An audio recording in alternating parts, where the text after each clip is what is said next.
आई कुठे काय करते मालिकेत प्रचंड उलथापालथी होत आहेत। नील कामत आणि सुदर्शन कामत परदेशात जात असतानाच आशुतोष आणि अरुंधती त्यांना गाठतात। अरुंधती नीलच्या थोबाडीतही देते, त्याला भरपूर सुनावते। आता आणखी एक व्हिडिओ समोर आला आहे, त्यात नील, सुदर्शन कामत सगळे पोलीस स्टेशनमध्ये आहेत। अरुंधती, आशुतोष, अनिरुद्ध सगळे जण तिथे आले आहेत। सुलेखाताईही वकील म्हणून आल्या आहेत। त्या म्हणतायत, आम्ही अजून विनयभंगाची केस मागे घेतलेली नाही। तर अरुंधती पोलिसांना विचारते, आम्ही यशला घरी घेऊन जाऊ शकतो ना? याच व्हिडिओत तिकडे समृद्धी बंगल्यात आप्पा कांचन तणावात आहेत।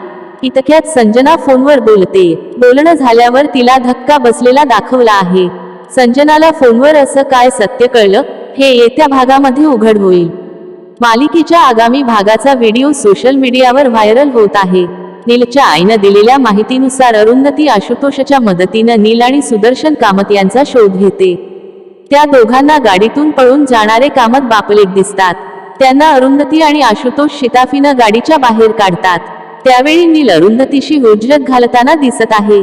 त्याची बोलण्याची पद्धत आणि त्यानं केलेल्या कृत्यामुळे आधीच संतप्त झालेली अरुंधती नील कामतच्या कानाखाली आवाज काढते। त्यावर सुदर्शन तिला थांबवण्याचा प्रयत्न करतो तेव्हा आशुतोष त्याला थांबवतो। हे पाहून नील अधिकच चिडतो आणि काही बोलणार तेवढ्यात अरुंधती आणखी एकदा त्याच्या कानाखाली आवाज काढते। अरुंधती कोण आहे हे कळल्यावर दोघा बापलेकांना खूप मोठा धक्का बसतो। ते गांगरून जातात। तिथून त्यांची रवानगी सरळ पोलीस स्टेशनमध्ये होते।